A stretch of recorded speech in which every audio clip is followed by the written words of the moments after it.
Welcome to the Funcast. It's Monday. We're all here. It's a full barn today, so it's going to be a good night. So, how's everybody doing? Great. Good. Fantastic, Trent. How about Great. yourself? Oh, never better. Never better. I want to thank everybody for following along. We do appreciate it. If you're following along, start in the chat. Last amateur hour, we had a lot going on in the chat, which was great. Made it fun for everybody. And that way we're just not talking off our agenda. So we'll talk about what you want to talk about. So how can everybody get a hold of us, Joey? On our socials for Twitter, Twitch, and Instagram at Heartland Pulse. Search us on Facebook and YouTube, just Pulse of the Heartland. And we are live right now every Monday and Wednesday at 8:30 p.m. Central. And then, like Trent said, the chats are always open in Twitter, YouTube, and I believe Twitch as well. So we can jump on your questions and whatever you want from there. Yeah. What are you drinking, Joey? Vodka and Mountain Dew Zero Sugar.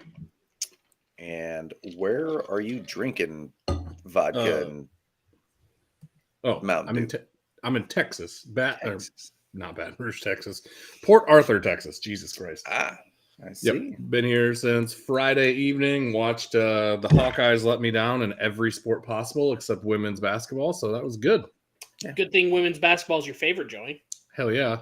My second favorite team, the U, still going strong on the men's side. And the women are currently beating the 1 seed Indiana by 2 with 7 minutes left in the fourth quarter. So if you hear me just yell, the U, you know what's going on. I thought you'd be crank that Soldier Boy. You. There we go. What are you drinking? I've got an Elijah Craig rye whiskey old fashioned on my hand here, Trent.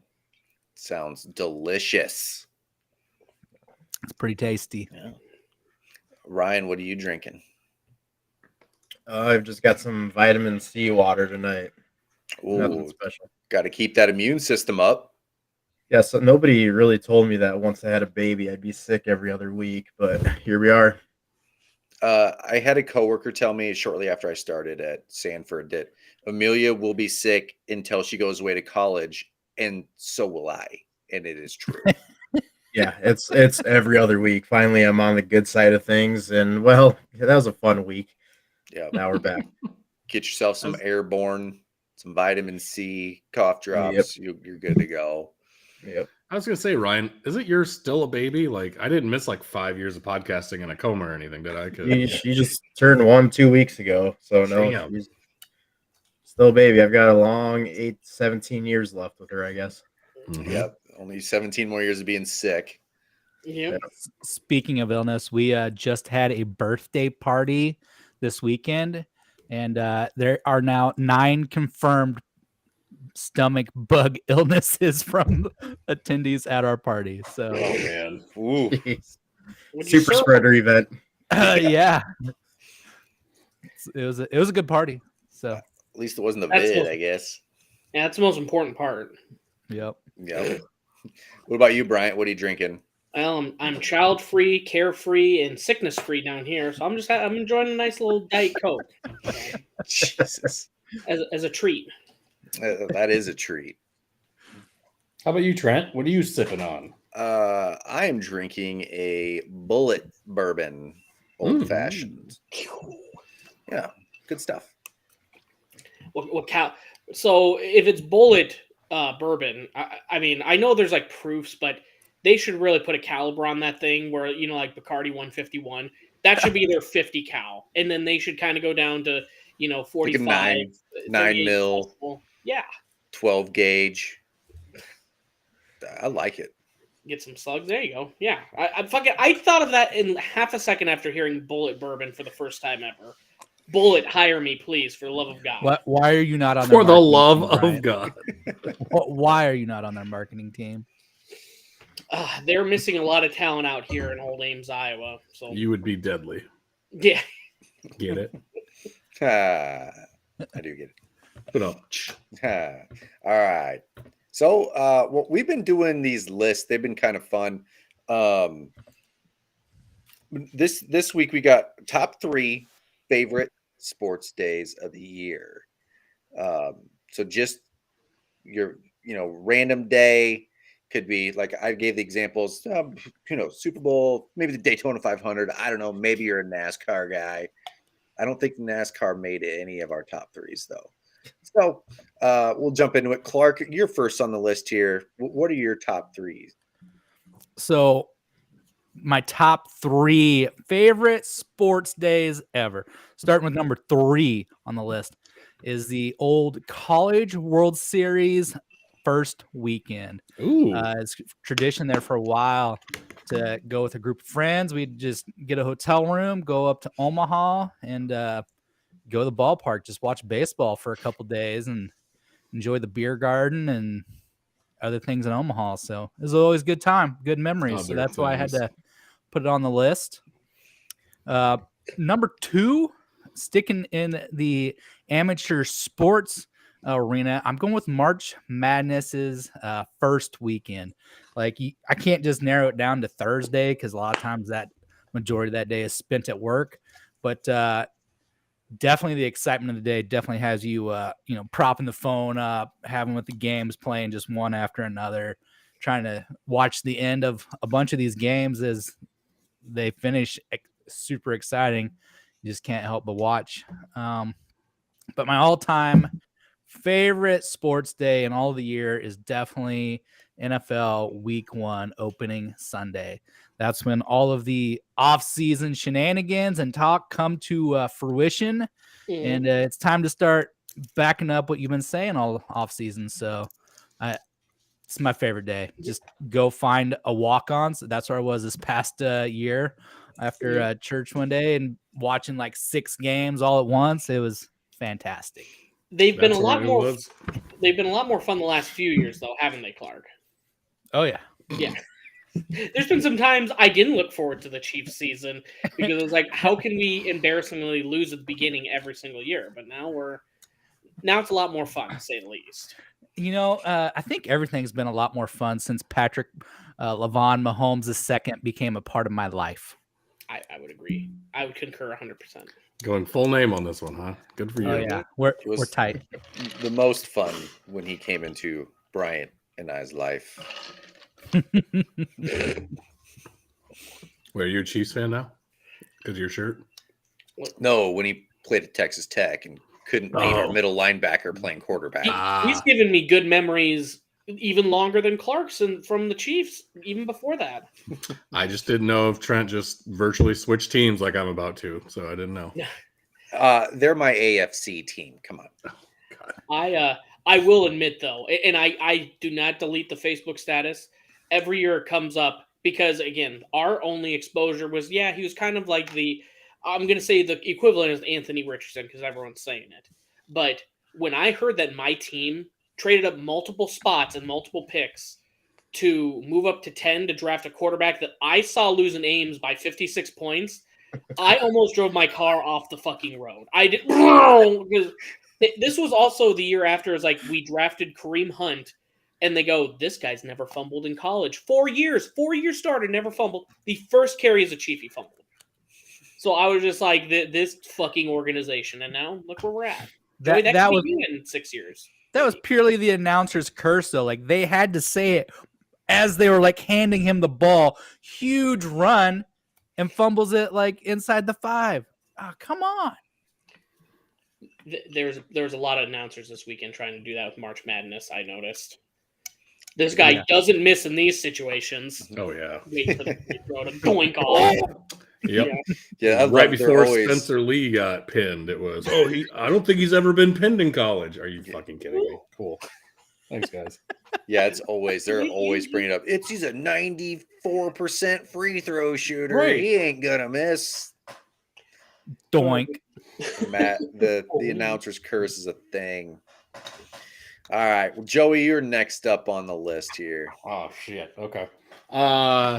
No, I had to narrow mine down because there's a lot of big UFC cards and stuff, but the biggest one of the year for my number 3 is always the July card, the July 4th card. Yeah. They started doing Fight Week, International Fight Week in Vegas during that, so we'll do like a jiu-jitsu match and then a couple They're probably going to do stupid ass slap league or whatever now. But that card is usually the biggest one they put on. It's in the middle of the summer. No one's watching anything besides baseball, and you can get around with your friends and family during the holidays. So yeah, the July 4th card for UFC is my number 3.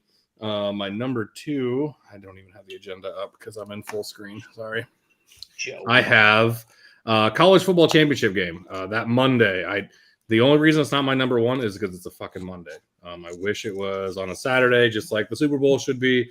But I love college football probably more than almost any other sport. It's my favorite sport, and it's my favorite thing to watch. The Texas USC Rose Bowl, the Miami Ohio State Tostitos. Yeah, was it Fiesta Bowl? I don't remember their bowl game, the national championship game. 2 of my favorite sporting events of all time. Just amazing. And then for my number 1, always and forever, I don't care who Iowa plays, but the first weekend of college football, you get that Thursday night game and your blood's just pumping, getting ready for that Saturday slate. It's amazing. And they've been doing great kickoff specials the last couple of years. So give me all of the college football stuff. But yeah, I've got some honorable mentions for the NFL and stuff, but everyone else is doing top 3. We can jump into those afterwards. It's weird that you want them to play the college football national championship on a Saturday like they do the whole rest of the year, Joey. It's a Monday tradition unlike any other, okay? Yeah, exactly. You know how much meat I want to smoke and beers I want to drink and like hang out by the smoker all day for the national championship? What do you want? You don't think it's fun to work all day and then you have to rush immediately home to get to watch the game immediately? I mean, that's a lot of fun. Yeah, watch a game that starts at 8 o'clock that takes 4 hours to play. Yeah, right. So stupid. I'm sleepy by the end of the first quarter. Well, this year you could have just turned it off at that point. You would have been just fine. Right. It should be a noon kickoff on Saturday. Ooh. Right. I'd be all about that. Better. You're talking to Big Ten guy here, man. So I'm all for the noon, 11 p.m. noon. Jesus Christ, 11 a.m. noon p.m. kickoff. See, I was complaining that I'm sleepy because it starts too late. Joey likes it to start when the players are still sleepy, so there's no points being scored. That's where you get the defense, man. Got it. Yep. All right. Oh, let's see. Bryant next on the list here. Yeah, I made a last-minute switch up to fool you guys. Couple of them college football, but oh shit, I put them in the wrong order on this list. Well, number 3 is New York 6 bowl weekend because it's all of the biggest games of the year. You know, we've already seen what's going to happen throughout the whole year. You have the biggest games, you know, Fiesta Bowl, Rose Bowl. I'm sorry, ever since Joey intoxicated my brain with there's too many bowl games, I've had to start agreeing because it's like I could give a shit less about the Bahamas Bowl. You know, let's get to the Citrus Bowl. Let's get to the Orange Bowl, all these fun ones. So that's number 3 for me. It's all the biggest bowl games. Number 2, Cyhawk football weekend. There is way too much smack talk on Twitter in real life. That is living in Iowa my whole life. That's what we fucking hear for 364 days a year is, oh, yeah, well, we got who's your fucking new guy? McNamara? Yeah, Cade McNamara. Oh, we got McNamara. Well, Deckers is going to be better than McNamara. It's a whole year accumulation of like, you get to talk shit the rest of the year saying, well, we won in football, and that ends your argument. So you're fighting for that. So that's my number 2. And then number 1, we just went through it. I wasn't even a huge basketball guy growing up. I don't even like the NBA. Love March Madness. This is the one tournament where I could completely fuck up my picks or my team can be absolutely humiliated. And I'm smiling by the end of it because it's like, look how fucking chaotic and it gives you a chance. Fairleigh Dickinson, this team that it technically shouldn't have been in the tournament, Fair Dickin, number 1 overall team in the tournament. I mean, that is, or I'm sorry, not number 1 overall, but number 1 seed. You know, it is literally anyone can beat anyone at any time. You can make the same argument about wrestling, but I mean, I don't know. You can't beat the chaos of like, all right, well, that was a crazy, you know, college football would be like, oh, that was a crazy upset, but I didn't get to watch the 19 other games going on this time. All the games are going on all the times on 4 different stations. You're like high on crack for fucking 12 hours watching basketball. Your eyes are bleeding by the end of it. I like it. Yeah, one thing I do want to comment on your Cyhawk one. That was going to be on my list, but it didn't quite elevate up to there. But I love that our podcast, we try to keep it down to the week before, or then it's like, $10 bets here and there, but nothing crazy, because that gets so fucking annoying. The people that are so adamant about Iowa State either way losing pisses me the fuck right off. I hate that so much. I will always cheer for Iowa State if they're not playing Iowa. Unless it's directly correlated, I do get tired of like, here's Iowa State 6 weeks later. We're 4-4. Who gives a shit? We suffer a tough loss, let's say to Kansas State or something, and someone will just comment and be like, "Man, we've actually grown and developed quite a bit." And some random fucking Hawkeye will just be like, "Yeah, but you lost week 2." Yep. Fuck care. I'm talking about Kansas State. I'm talking about like move on from it. Yeah, you get to talk shit, but like make it in a Cyhawk related element, not just like invoke that in every conversation because you see my Cyclone Bridge avatar. Yeah, or the Hawkeyes have a road to the Big Ten championship, and Cyclone Larry, remember when you won a game 7-6 and you scored 2 safeties? Yeah, thanks, fuck's sake. Exactly. Don't you talk bad about Cyclone Larry. And it probably wasn't even him. It was probably just some other random Cyclone thing. But yeah, I like that. Ryan, you are up next. All right. First, I guess my third favorite, Clark has already mentioned it. First week of the NFL. You've gotten past the free agent period, the trades, the draft, the training camps, preseason, all of this built up to, for 1 week in September or whatever. Just favorite. Yeah, that's my third favorite time of the year, I guess, sports. Second would be Super Bowl, just huge event.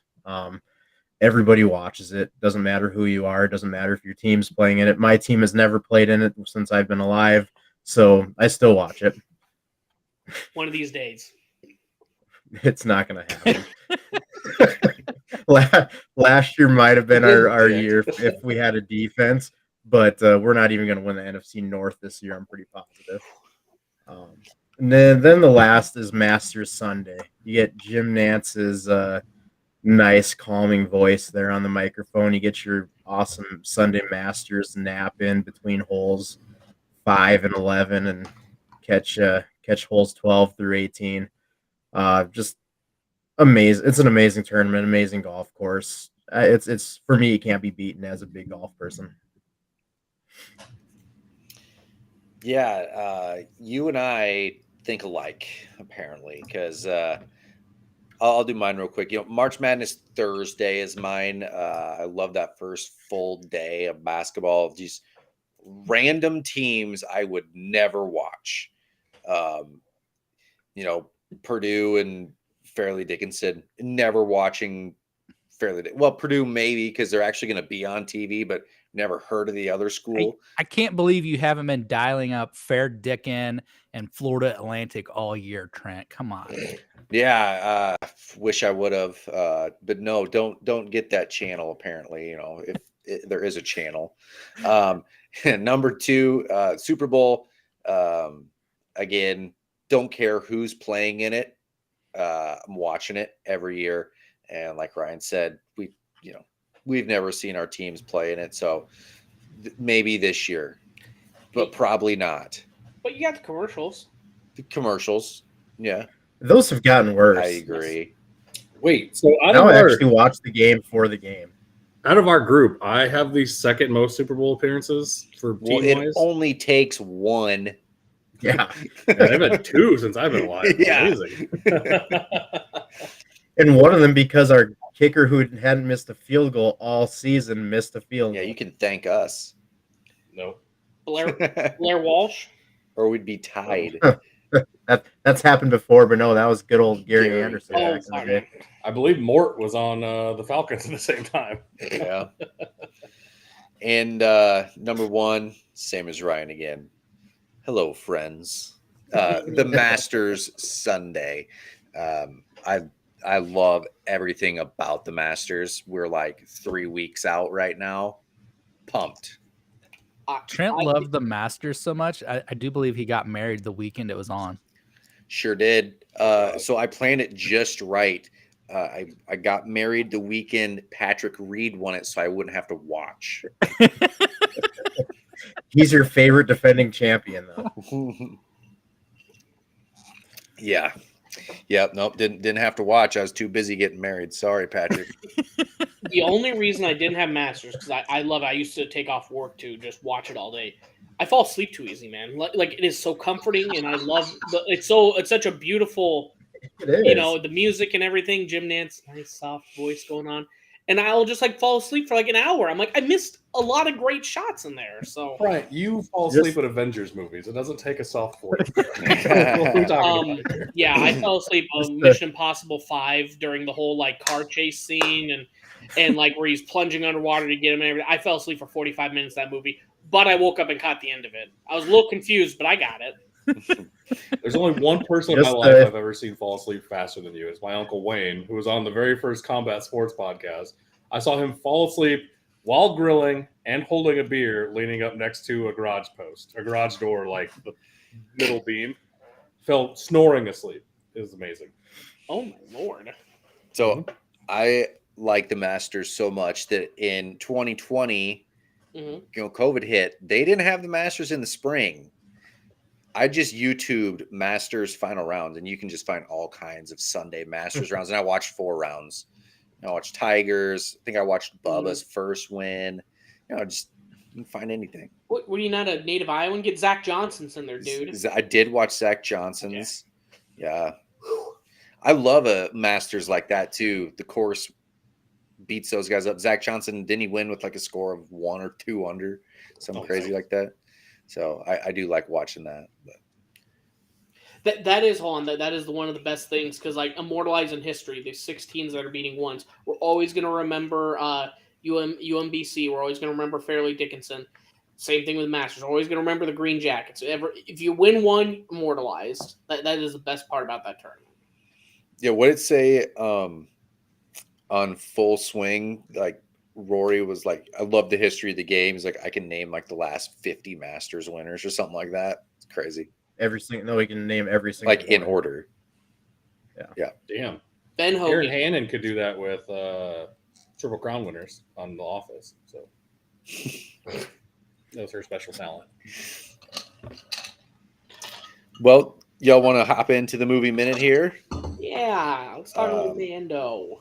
Yeah, well, now that The Last of Us is over, I don't have anything to talk about, guys. You need to start a new show. Yeah, start Mando. No.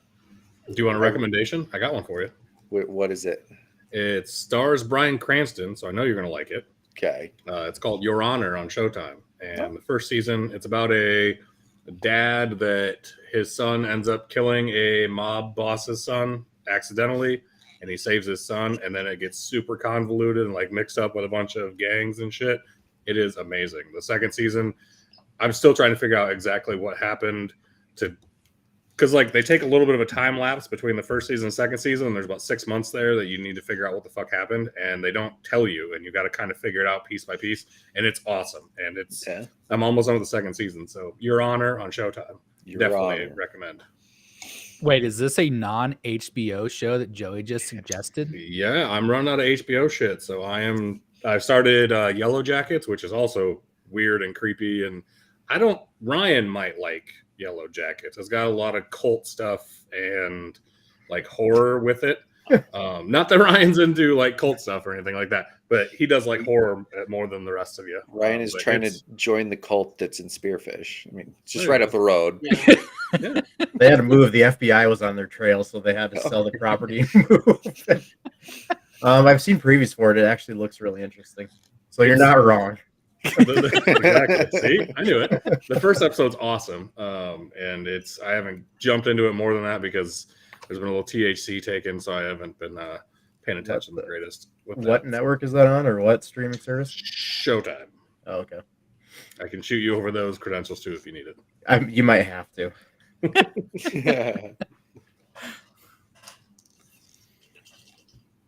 Well, who wants to start breaking down Mando? Go for it. Tell us what it was all about, Do Clark. you want me to give my synopsis? It's real brief. Yes. Yes. Woo! This is Damn! What the hell is this? Oh, nice finish. Bravo. Yeah. Bravo. That was this week's episode for me. I was looking for you to explain it to me because the first 10 minutes was amazing, and then I have no clue what the hell was going on until the last 5 minutes. Right. I still don't understand it, and I enjoyed the 15 minutes, the bookend 15 minutes, but Yeah. That was my take. I feel like the middle was just filler. So I'm sure there's a purpose to it, but so I put some notes in there, and for those that either are watching or that have been watching or listening, I mean, the middle was just all of these ex-Imperial employees that they're now trying to like rehab or their amnesty program, whatever you want to call it, and get them correlated in. And that Dr. Pershing or whatever, first chance he gets an inkling, like, hey, so you're doing evil research, right? He's like, oh, it wasn't that evil. It's like, why don't you continue? It's like, yeah, okay, let's do it. It was just like, he just went immediately back evil or making him think that it was going to be for the right. And I don't know. There was a couple action sequences, like when they were in the train and they were like kind of navigating away from the tickets please robot or whatever.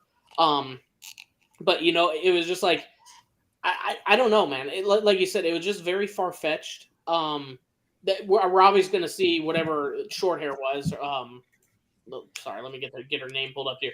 Elia Kane. We're obviously going to see her again. All she did was use them to gather supplies and move on with it. But yeah, it was so weird to like make a huge hype of bring this character back, and then they erase his mind.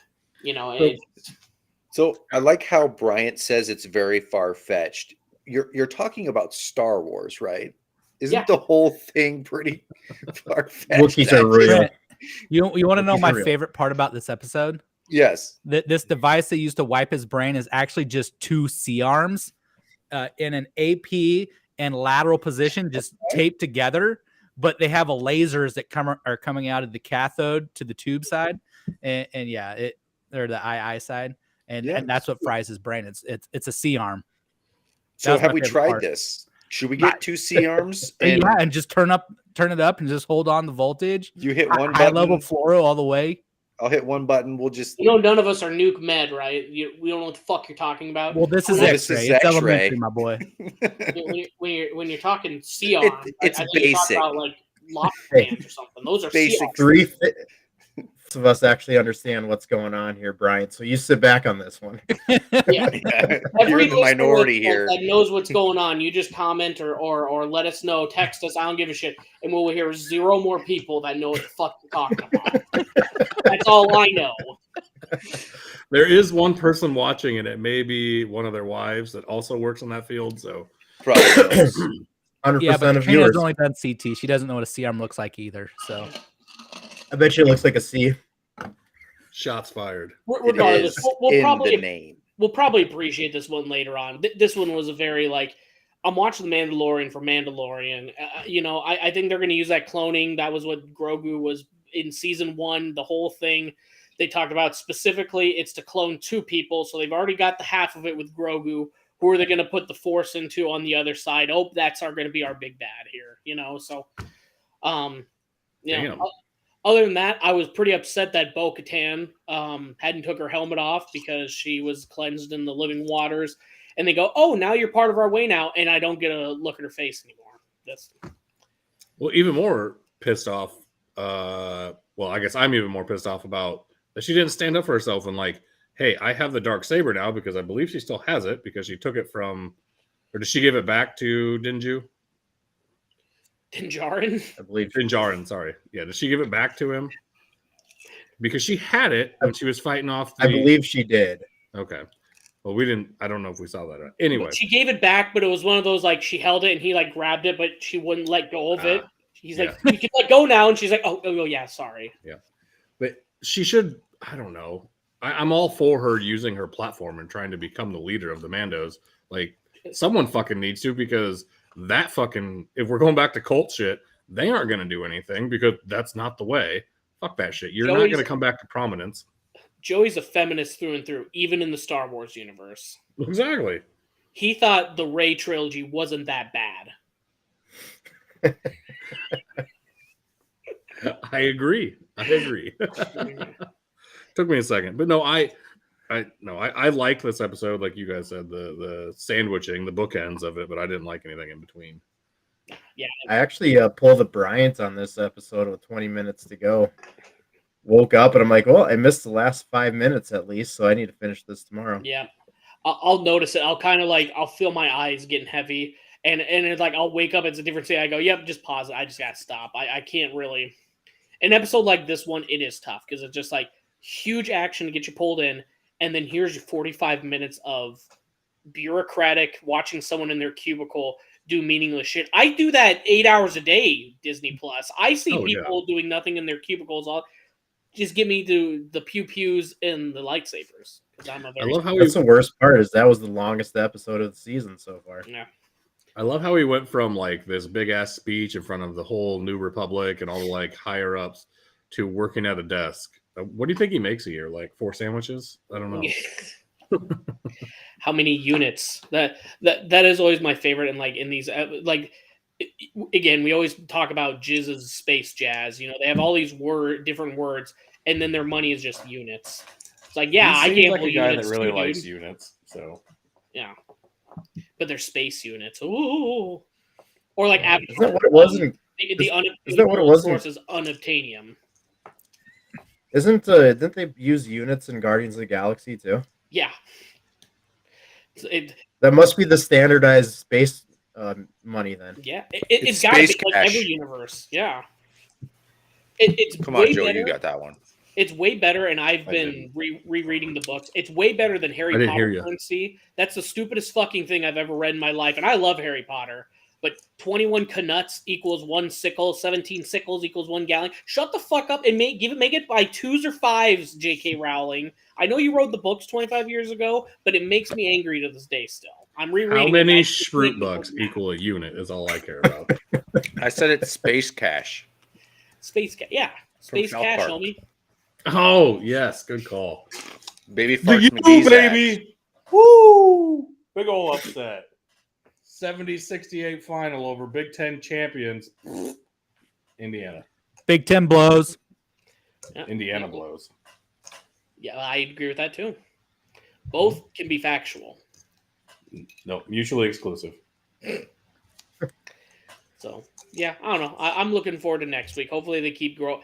Make the B plot just a little bit shorter. I'm here to not look at Pedro Pascal's face. I'm here to listen to his voice. Okay. Hopefully that was, maybe going forward. Like, okay, we know their story, we know their situation. Here's 5 minutes if you have to continue telling their story. But yeah, I've had enough. I really don't need any more than like 10 minutes of that again. Yeah, or jump straight into it like Teenage Mutant Ninja Turtles 2, where the ooze comes in and they make Super Shredder. Like, jump straight into that shit. Let us see what the experiments are.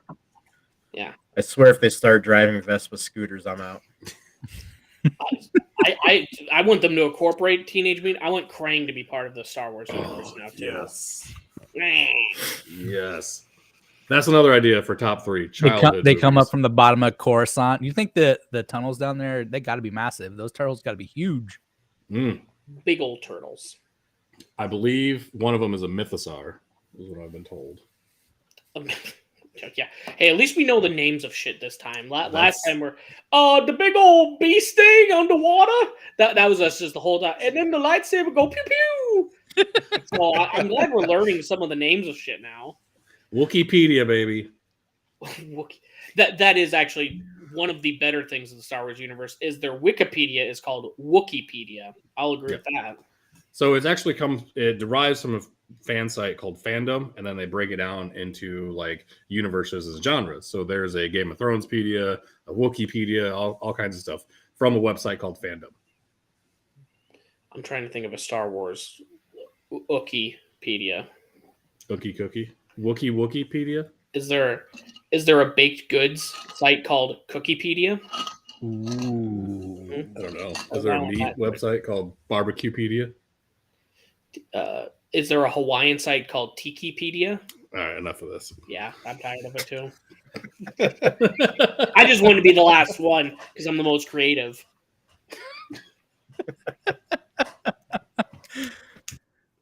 I bet Joey knows about the Chicago PDpedia, though. Move on from Ion. Jesus Christ. Oh, should we just rip the Band-Aid off and talk about our NCAA teams? Yeah, you guys can start. I'm gonna make another drink. Yes. I'm gonna sneak off, guys. Enjoy your time talking basketball. Kim Mulkey Talk's coming up, dude. That's the thing. I will send you my presentation on Kim Mulkey's best moments, and you can put that out there. Leaving Baylor and going to LSU is number one. Yes. Did you have to write this PowerPoint as part of your master's thesis whenever she was being hired to LSU? She came after Oh, I was done.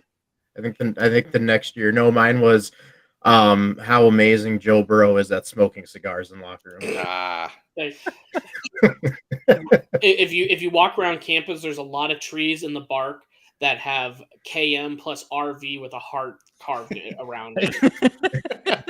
Which is weird since I never even stepped foot on campus. I guess And she was at Baylor at the time too. It's really because she's the one that did it. Yeah. Where's my RV? I want to ride my RV. Ryan's thesis or whatever at the end. It was just called Ed Orgeron, and then there's like, don't even need to read it. A+. I will say, being in Baton Rouge last week, it was the coolest campus I've ever been on because you could tell just the vibes from Coach O and Joe Burrow being there. Coolest campus ever. Still lingering around. Joey's obviously never been on Southeast Tech's campus. Yeah. No, sorry. Great campus. Yeah. A lot of history. Oh, there, yeah. guys. There you go. Especially 2009 to 2011. Yeah. All right. You guys have a good one. bye, Ryan. See you, Ryan. All right. Who wants to get their torture out of the way about how bad our teams were this last weekend?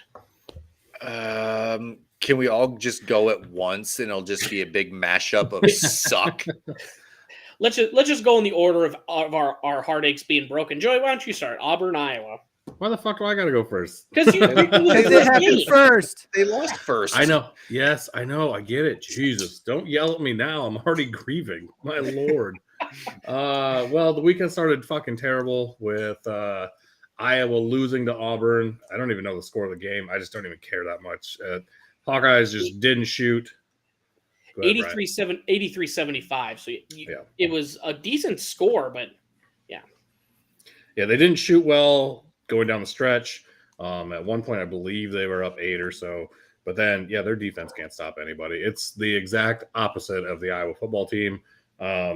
It sucks because I think Chris Murray is another generational talent, just like his brother.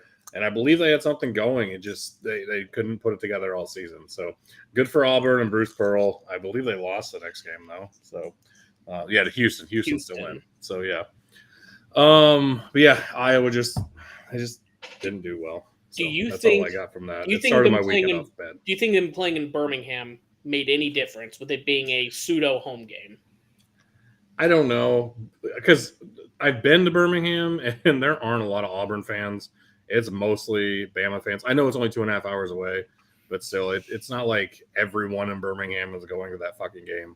If you looked at the stands, they didn't look packed regardless. So I don't think that made a huge difference. I just think they just didn't play well as a team and just lost their shot going down the stretch. And if anyone's ever played basketball before or golf or any other sport with a ball in it, you know that can happen. So. That narrows it down quite a bit. You're welcome. A sport involving a ball. Definitely because you can lose your shot. I mean, you can in wrestling and combat sports too, I suppose, if you can't connect anymore. But if the ball just isn't going in anymore and you just keep shooting uncontested threes and they aren't falling, it's a fucking deal breaker, man. They had 6 individuals in double-digit scoring. Now they're all like 10 to 11. One had 19, but right. That's tough, dude. If you don't have your Chris Murray going off for 30 or something, right? Mm-hmm. How do you stop when it's like, all right, we've got this guy down. Oh, pass it to him. Oh, and he sunk a 3. All right, now we're going to focus on. That's tough, man. Mm-hmm. Oh, yeah, if you have no answer down the stretch, then it's hard to stay in the game. And the other team, we've all been on the winning end of this thing. If you just keep making the shots, you're just going to keep making the shots. Like it's just the momentum just keeps going. So I don't have to explain momentum to anyone else. We've already had plenty of science on this podcast tonight. So yeah, that's how the Hawks lost. They lost momentum. There you go. Well, we can give you a physics lesson later. Thanks. Well, Joey, at least your team had momentum to lose, because the Cyclone game where we lost 59-41 to Iowa State, holy fuck, we couldn't buy a shot at that point. Mm-hmm. Being down 22-2, is there any momentum in that? Man, I was so happy and so disappointed in our team, because if you hadn't heard or been under a rock, the rims were crooked. We reported it before the game and go, hey, these rims are crooked. Can we fix them? And while they're fixing the rims, the other team Pitt gets to warm up the whole time. And I go, perfect. We got an excuse. Then with the straightened rims, they go, hey, do you want to have any practice on this? And we go, nah, we got it. And then we didn't score score a field goal. Sorry, for the first 10 minutes. We actually even hit all our free throws. I think we missed 1 or 2 of them in the first 10 minutes. So we had 2 points. But yeah, shooting on the rim that wasn't crooked in the second half wasn't any better. It was actually probably worse. At one point, they were 3 of 22. I think so. From the field. It was not great. And then they made a couple of garbage time baskets, but yeah. They only shot, like, at one point it was 19% from the field they were shooting. Well, we ended with Iowa shooting. State? Yeah. Oh, Jesus Christ. I didn't know it was so bad that it was 22-2. Sorry, I don't mean to interrupt you guys, but I remember I was driving from Baton Rouge to here, and I turned it on or checked the score, and they were down 9. And I was like, man, that's not good, guys. I didn't realize it was that bad. Holy shit. So you know why you didn't hear my angry tirades in the comments? It would have been somewhat competitive, and I'm angry because we're not winning. We were so blown out, Joey. It was like comically, I was laughing because it was like John Walters, if you ever heard him. He's pretty pro Iowa State. I love John Walters. Yeah. He's not biased at all. Yeah, well, but regardless, he's a very good announcer, and he was like, and we've hit the 8-minute mark, and there's no field goals for Iowa State. We've hit the 10-minute mark, and like Trent said, we get to the second half, and they damn near do the same thing, man. It was the first 10 minutes. I think it was 4 to 6 points, and it was just. We actually ended the game. If this we shot 23% from the floor, 14 for 60, including 2 for 21 from 3, and so shot 9% from the 3-point line. You know what pisses me off more about this, and I didn't see it until just now? We shot 14 of 60. You know what Pitt shot? 14 for 41. They only made is equal amount of baskets, but we were so incredibly terrible in that game. Oh, and we also hit Trent. You know what our free throw percentage was? I'm guessing under 50%. 58. Okay. I mean, it's like, I'm not saying it would have felt any better if this was 59-47, but it would have sure looked fucking better. You know, next year, man, TJ's got to get a shooter. I think he's been looking at the guard from Minnesota. We need to get a shooter that can create a shot. We're still gonna have solid defense with Omaha and Millen coming in. Mm-hmm. We need someone that can create a fucking shot and make some jump shots, dude. We need to have an offense, because this was reminiscent of last year. This didn't happen all this year. An incredibly terrible offense until we get into a game that we don't. I wouldn't even say we got to the point where we couldn't bully them, but the refs weren't calling the game well. We weren't getting a shot. We just couldn't get out of a slump. TJ's you've got to coach them out of that. Yeah. Yeah, it was so bad that when I finally turned it on, because I didn't get back to Brandon until like the second half, and you just know they're not going to win. Like, they're not coming back from this, and I'm just like, it's just so bad. I'm just like, whatever, we're done. I had a lot of Pitt guys in my mentions because I threw out a stat on a Cyclone Larry tweet, and they're all just commenting on it and everything. Man, they are a very sensitive fan base, it seems. Ooh. Like, you talk shit about our team. We won our first 4 games. It's like, you lost the next round to Xavier, so congrats on your round of 32. I mean, again, no one's going to be happy with the end result except for the champion this year. So, I mean, is what it is. But I don't know. It was a humbling experience, but the one thing I think was fucking hilarious was going back to the Cyhawk. after that game where Iowa couldn't stop anyone.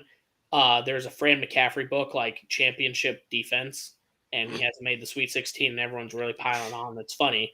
And then we have the worst offensive performance we've had all year. And there was a TJ Otzelberger offensive efficiency book that was being sold on the same website. It's like, Jesus Christ. So it was like, people were posting, it's like, how many wins does this team make? The TJ offense and the Fran defense is. Probably worse than the 2-22 year. It might be. That's terrible. That is so bad. God. All right. Well, the only one that hasn't spoke here, he gets to actually talk about a win. Yeah. There was a short-lived moment of happiness here. Kansas started off well. They played opening day on Thursday. One of the earlier games, I feel like. So they played the Kansas is a 1 seed. They played number 16 Howard, and that was a bloodbath slaughter. Kansas won that game 96-68. Covered the point spread. I think was 22 points. So good to see that happen. But yeah, so they advanced and got to play again on Saturday, and that was against the Razorbacks of Arkansas. And Kansas had the lead for most of that game, and then you could tell that they really missed Bill Self down the stretch whenever things needed a little better management. Call a timely timeout, maybe stop some momentum, or draw up a better play for your coming from behind by 3 basket instead of going for the layup. Maybe get a better shot with less than 10 seconds left for 3 whenever you got so many good shooters. But yeah, it just seemed like they really missed Coach Bill Self there on Saturday. To me, I feel like he was a big difference, but it's okay. We got to see Coach Musselman without a shirt, so we all we all benefited from the Razorbacks winning here. More like, so do you have to live in Arkansas West now for a year, or how does that work? I'm really confused. They get to call it Arkansas now instead of Arkansas. Oh, so you have to call it Arkansas for the next year because Arkansas won? Yeah. No, you have to pronounce Arkansas correctly. Oh, yeah. It's not the Arkansas River running through Wichita anymore. Yeah, it's now the Arkansas River. Actually, they need to call it the University of Kansas. Those are the rules now. Them's the rules. I like it. So yeah, the hope of having a back-to-back 2-time KU national championship is dead. But the year's not over. They still are reigning national champs, so enjoy it for the next week at least, or 2 weeks, I think it is. 2 weeks. Yep. But Diet Kansas, they're going to the Sweet 16, baby. Coach Jerome Tang's first year as head coach seems to be a solid one. Marquise Knowles playing great. Keontae Johnson's hitting some big shots. They're looking pretty good. They do have a tough matchup coming up. They're playing against Michigan State on Thursday at 5:30. So Michigan State, never doubt Coach Izzo. He's always got that team going at the right time. So I don't like how much, because again, I try to hate Kansas State because fuck them. I don't know why. I just don't. I don't like how Jerome Tang makes me like them enough. Same thing with their football coach. I got no issue with their football coach Kleinman doing the right thing, but I hate how Tang makes me like him because his quote about the Kansas State win versus Kentucky, we had more dudes than they did today. That was the quote. We got more dudes out there, man. They're banging. They're just dudes. That was like his whole speech. I go, yeah, I absolutely get it. That's speaking in my layman terms. They had dudes. Yep. Gotta love it. Well, you get to see more Coach Tang dial in on Thursday. So, yeah. Who do they play Thursday? Michigan State. Dude, I mean, Tang versus Izzo. I think Kansas State's a better team. I think Izzo just keeps them going, dude. Izzo, he's Mr. March for a reason. Yep. So, I don't know. I feel so stupid that now you're watching through. It's like, yeah, why wouldn't he pull these upsets off? Because it's Izzo in these situations. And it's like, why'd I have Duke going to the Sweet 16 first-year coach, even though they have all the talent? But right. That's why there's never been a perfect bracket, I guess. We could talk about this more on Thursday, but is it just me or does it feel like a UConn year after the first couple rounds? Yeah, sneaky gonna be good. They beat Yeah. Iowa State this year, so I mean It's going to be Bryant hoping for a meteor, Alabama versus Texas. Oh, Well, one of my Final Yeah, Four teams right. is out because I rooted for the bad guys, and I was Duke. So, but yeah, we'll watch them more live on Thursday, and I'm sure we'll have plenty of commentary during those games. Do you think this cataclysmic asteroid Bryant's hoping for would be laced with fungus? Ooh, fungi, the one that starts the whole The Last of Us. could be clickers. Yeah. Don't get bit. Don't get bit. Well, if we want to talk Ironically, the asteroid would be the size of a basketball. That's all it is. about, Right through the hoop, swish, catastrophic. He's on fire. NBA Jam. Jam. Onions. So moving along here, do we want to continue being sad, or should we let Joey talk about a team that's actually winning? Yeah. One thing about the Iowa State women, I want to get out of the way because we're going to praise Caitlin Clark, and I got to say one thing negative. She has stolen the spotlight from literally everyone else in the country. No one knows any other names. Ashley Jones ended her career playing Toledo this last weekend, and it was a tough loss. I watched it. They just could not get anything going here. She is second all-time in the Big 12, only behind Brittany Griner in scoring. And she is sixth all-time in scoring, above Maya Moore. Everyone heard of her?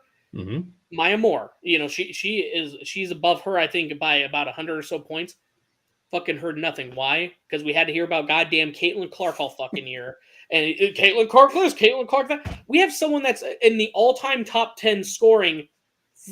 Zip zero, nothing heard about her. But Bryant, Caitlin Clark was responsible for 27 out of Iowa's 29 points in the third quarter. Oh! But a triple-double machine. Whoa! Yeah, so it was kind of upsetting because it's just like she ended up on a sour note. Still ended up, again, sixth all-time, second in Big 12. Wanted to give her props on that because now we get to hear more about Caitlin Clark. Hold on. We're going to name the segment Hour. You know, I've seen my fair share of Iowa women's basketball here lately. I couldn't name another name on that team because even if somebody else was scoring, it's like, oh, Caitlin Clark with the pass to the person who made the assist. That would be funny. Imagine she's like on the bench. Caitlin Clark with a sip. Oh, and someone made a 3-pointer switch, didn't even touch rim. And look, Caitlin, she's sipping on some water. It's kind of stupid to watch, honestly. So now to you, Joey. How did Iowa play? Man, it is amazing when you have the Patrick Mahomes of women's basketball on your team, and then everyone else just gets a shit on you. You just get to sit here and smile because it's fucking awesome. I now I get why you Chiefs fans love it. Yeah, exactly. Yeah, it even annoys me, Joey, whenever the defense is out there and it's not, oh, Chris Jones just made a great sack. It's, oh, Patrick Mahomes is going to get him here when he gets the ball back. It's like, come on. Well, some of us wrote a blog about Santa giving Christmas gifts to people and did name that Caitlin Clark needs a longer trench coat so she could carry more people's tails because basically she carried the whole University of Iowa athletic department on her coattails this year. So there's a reason why they talk about her. She is the most electrifying and greatest sports entertainer since The Rock. She has millions and millions of Hawkeye fans watching her around the world. I've got one question. How much of her NIL deal is going to go to settling the racism suit that's against the University of Iowa? I think it's zero. That's Isn't private that money. Oh, she gets to keep all that money. Okay. Yeah. No, the state of Iowa's paying for that, bud. Exactly. Oh, 67 that's coming cents out of per dollar. Brian's pocket. Yeah. Every person has to pay 67 cents. But no, I would agree though, Joey. Like she has it's been her. I can't even say Spencer Lee in the same conversation because it's different. But she's been in the spot. Like Spencer Lee's in the spotlight in wrestling, but I mean, she's bringing national attention to women's basketball, Yeah. and specifically to the Hawkeye program. So I agree with you 100%. She has been the best Hawkeye sports entertainer this whole year. I wouldn't say all Since sports. The Rock was Since running WWE. Yeah. No, she's amazing. She is very fucking good. I've never seen a woman be able to do Steph Curry type shit, and she does it night in, night out. Mhm. Is she the most prolific scorer they've ever had? I don't even know if she's the best player in college basketball this year. I don't even know her name. The guard from South Carolina, can't remember her fucking name, but she is lights out, amazingly clutch. She can drive better than Clark. She can't shoot as well as Clark, but I think that, overall she's a better player than Caitlin Clark. Doesn't matter. I thought you meant like Clark, our co-host, drive better. No. Like drive. I was like, what do you mean? That makes no sense. She could. Well, holy shit, that's a two-way joke there. No, that's not what I was getting at. But she's got the Hawkeyes. They're the 2 seed. They won the Big Ten championship. They're on the brink, man. They're Sweet 16. I think they're going to be in the Final Four. I had them losing to the Gamecocks in the Final Four. We'll see what happens. I think she keeps them in most games. I do think South Carolina is a better team. Brittany McKenna, or I can't remember what her name is, but she had 20 points in the last game as well. So it wasn't just Clark scoring, which is awesome. I just think this Iowa team. You can't tell me her name because they didn't even mention her name whenever she was scoring. But she does have an NIL shirt out now. Pretty Eyes. What was it? Pretty Eyes, clutch shooter. Together. I don't know. It's a ray gun shirt. I'd have to look it up. But anyways, good for her. Yeah. That's all I got on the Iowa women. They're just supremely dominant, and they've been good so far. I think they're going to keep rolling until they get to the Final Four. And then who knows if Clark can pull out some more magic out of her pants. We'll see what happens. A couple things, Joey. One, it's Aliyah Boston for South Carolina. I just had to look it up. Thank She you. was on the All-American team. You got quite a bit of help here, which it's kind of fun. There's a little side story to it, but Stanford lost to Ole Miss, one versus the 8 seed. We just And saw then Indiana just lost. Yep, first time since 1998, 2 number 1 seeds in the women tournament have not made the Sweet 16, which that just shows you, like, if you're filling out brackets or how dominant, like, top-heavy schools are. I think we're in an age now you're going to start seeing with transfer portal, with being able to immediately play. Yes. You're going to see a lot more parity in these sports, especially women's basketball. It has been so. Okay, UConn, Baylor, LSU, like you could just name 5 schools and you probably have named the champion. Now you have Iowa that's being able to slip in there. You're having more schools that are able to compete. Fairleigh Dickinson, a 16 seed, being able to beat a 1 seed, and that's more solid game plan. But Iowa got a huge help with Ole Miss beating Stanford. That was probably going to be your biggest crutch getting to the Final Four on the women's side. And now Duke is losing to Colorado, which also helps in that region. So that's and they're in the fourth quarter too, 46-43 right now. Is it 46? Okay, Colorado hasn't scored on this side. I got 46-43 now. Either way, that helps. And then just with the NIL stuff, there's a reason Ashley Jones is at Iowa State for all 4 years and is doing that well because, she can make a living there now and still be a great player on a great team and help them out. I think NIL helps a lot of the smaller sports. Do I think it helps football all that much? Probably not. But I think it helps level the playing field in almost every other sport, to be honest with you. I think it'll, because I've heard the We Will Collective for Iowa State. They've talked about how we're not going to be able to pay, like, a Caden Proctor. He wants whatever money. He is a top recruit. We're not going to be able to say, here's $250,000 set aside for you. But at a school like in Iowa, and I think Iowa actually has a pretty sizable NIL from everything that I've read lately. But these schools, like at our size, Iowa State size, a little bit smaller, you're able to allow an Ashley Jones to stay for another year and allow you to compete in maybe the not money-making ones, but it gets you exposure. And the more we're learning about, honestly, I feel pretty stupid as a fan learning for the first time about how the tournament, hey, the 16 seed that plays 2 games, they get 2 payments going into, for the next 6 years of what did we say? It ended up being quarter million, 350,000. I think it's Fairleigh Dickinson for the $350,000. next 6 years gets $700,000 for their athletic program. That's fucking huge. That is a full, college football game. Getting paid to go play there. But I don't even think Fairleigh Dickinson has a football program, and if they do, it's not making the money that D1 schools are. So I'm pretty sure that 1 year's payment is going to be able to build them a gym that's double the size of the one currently. yeah, do you know what their average attendance in that high school gym was? No idea. I know what it holds. It's like 2,700 people. 2,700. Their average attendance this year was 321 people. Whew. And they took down the fucking literal Goliath. Did anybody else look up where Fairleigh Dickinson is located? The only thing I know is it's in the Northeast because they're in the Northeast Conference. They are in New Jersey. They're one of the New Jersey Slayers now. We got St. Peter's coming out of there. Princeton is from New Jersey. They've had a nice run as a number 15 seed this year. And then, Fairleigh Dickinson comes out of New Jersey. And actually, when you look it up on a map, they're like a block away from the New York Jets training facilities. Really? Yeah. So their most famous alumnus, Dan Lebitard's father, Poppy Lebitard, got an engineering degree from there. Are we sure he's the most popular? The most famous? That's what I found today.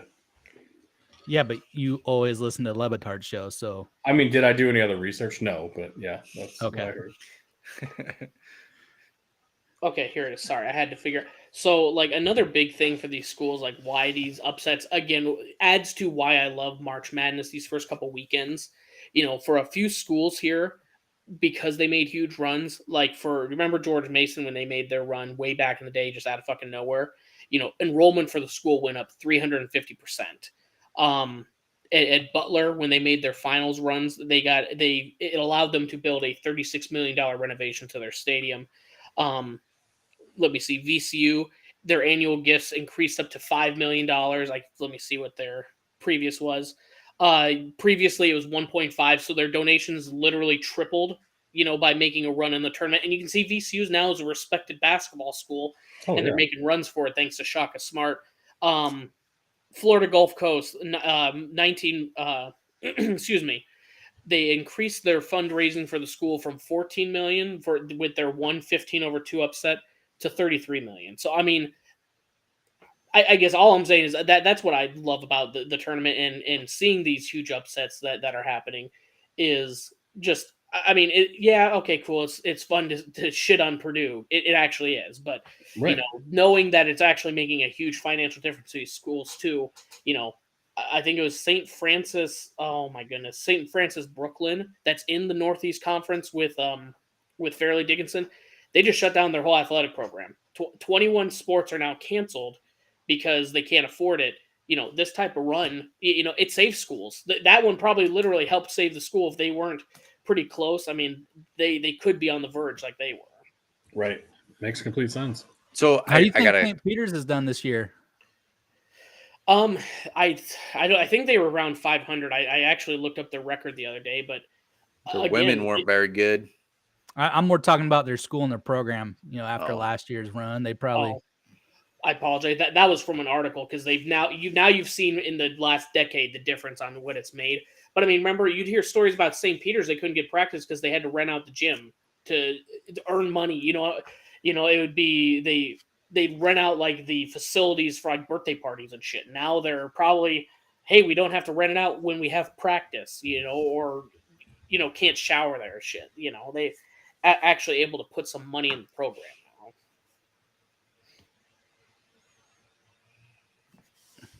Speaking of money in the program, I got to bring it up. How many more puppies do you think that Kim Mulkey will kill to make herself a new wardrobe with every win they get in the tournament? 101. So random number, didn't come from anywhere. I mean that is where I feel confident where if I did something, you would tell me, Brian, don't do that. You look like a jackass. Where she needs less yes people in her group and more people like Kim. You look like Corella Dwell with no offense, you're getting older. Your hair's the polka dots, especially white on black polka dots. Yeah. Come on, man. Come on, lady. That was a very rough look for her. I figured she was just embracing it. You know, she heard that every time I see her, I just think Cruella de Vil. Kim Mulkey, big Pulse of the Heartland fan. She listens. Oh yeah. Oh yeah. And then she wore that jacket and that suit. She gave the people what we wanted. Yep. She's gonna be texting Ryan, letting him have it later.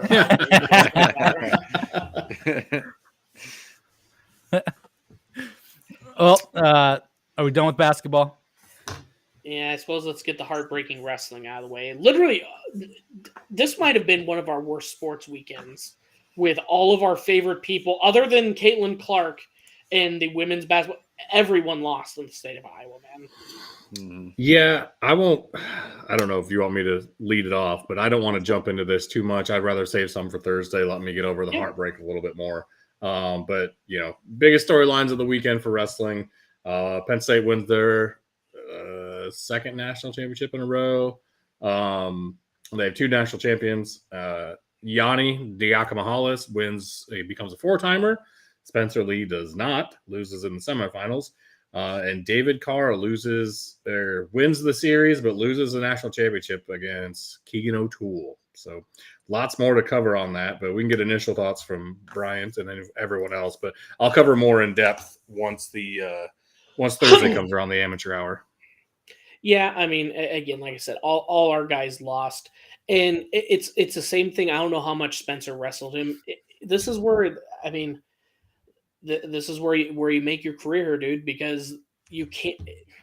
We've all, I guess, Clark, I'm not sure if you wrestled, but when you wrestle the same person again and again and again, you can be better than them. But that's what's great about wrestling is if you win the last time, yeah, you're 1-7 versus them. You won when it mattered the most. Right. Right.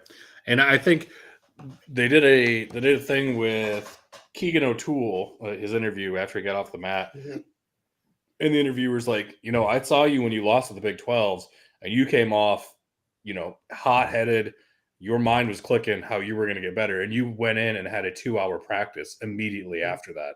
And he's like, yeah, I want to beat that guy. Like, I'm so grateful that he's here. I'm so grateful that he's pushing me to get better.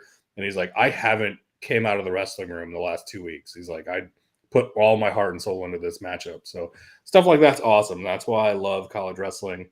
As far as Spencer Lee goes, I don't understand the strategy of not going on top there. I know you're only up by 1, but you're Spencer Lee. You've ridden out everyone in the fucking world, and you go bottom for some reason. It was strange to me, but whatever. It seemed like a little bit of like not thinking in the moment, like cocky, like, oh yeah, I can, like, it's kind of I'm Spencer. I can do whatever I want, and I'm going to prove I can do that. It's like, just play it safe, man. Yeah.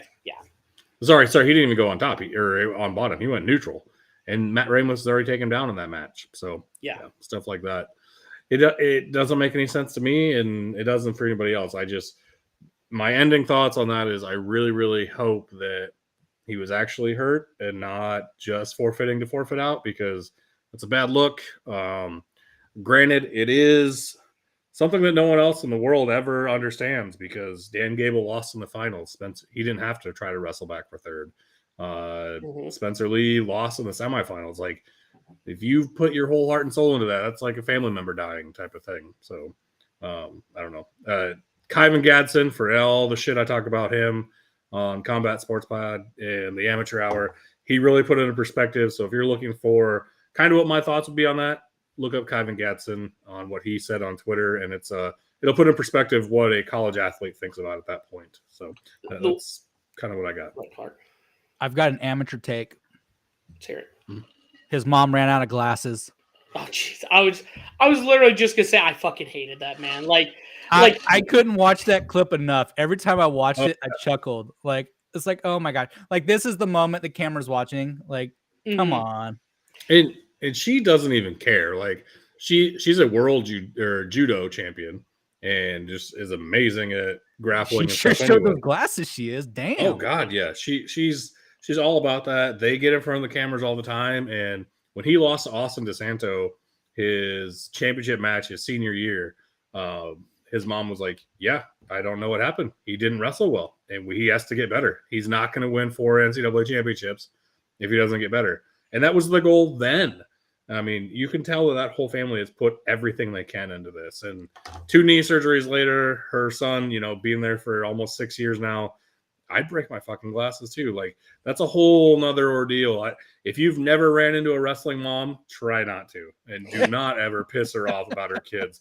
I watched my mom literally run down another mom, not in a car or anything, but run her down and start yelling, "You bitch, come here and fucking talk to me." And I'm like, holy shit, where did this come from? Yeah, I mean, it was like, and again, it was one of those moments. The camera knew exactly what they were trying to do, but like, I mean, like you said, we can all like, oh, I was the best in high school, whatever. That is a completely different mentality. They're in, like, we always kind of poke fun at like Tom Cruise and how psychotic he is about like filmmaking, and like you have to be that mentally a little crazy to do that. Yeah. Same thing with Spencer, like you said, you've had this goal for well over 5 years at this point, like, and you're mentally vested in that.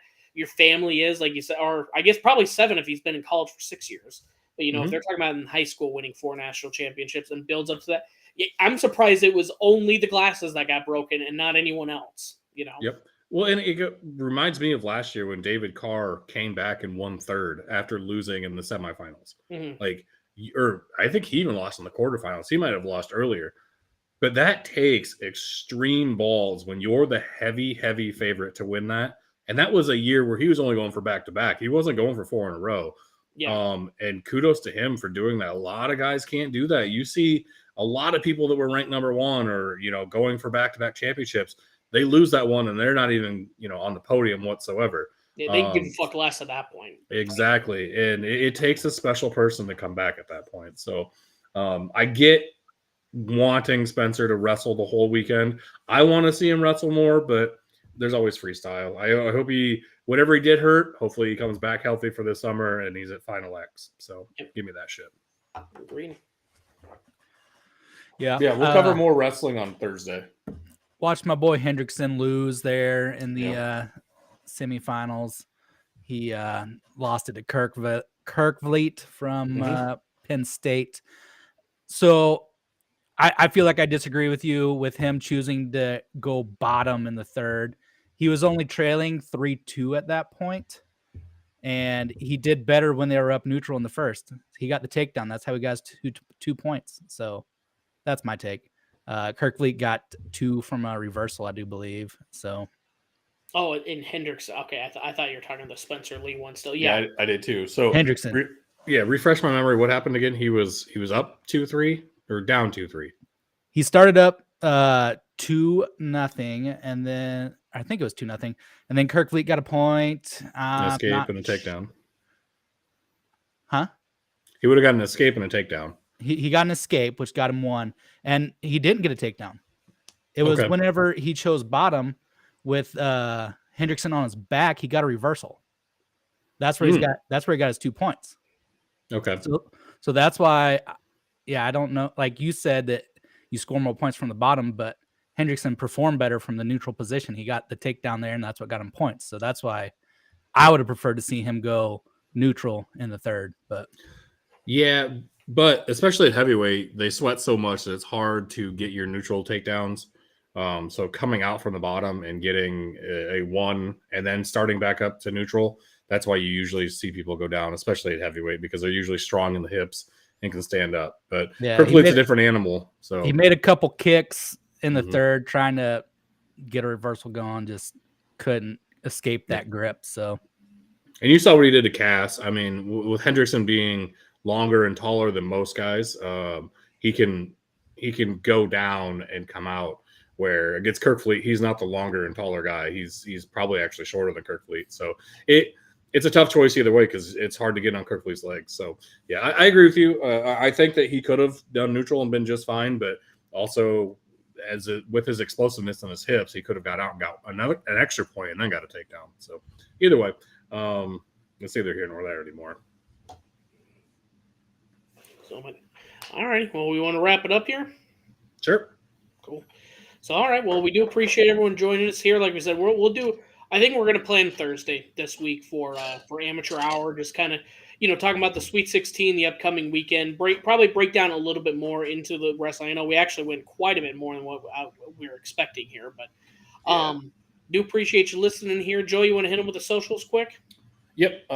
Twitter, Twitch, and Instagram at Heartland Pulse, and search Pulse of the Heartland on Facebook and YouTube.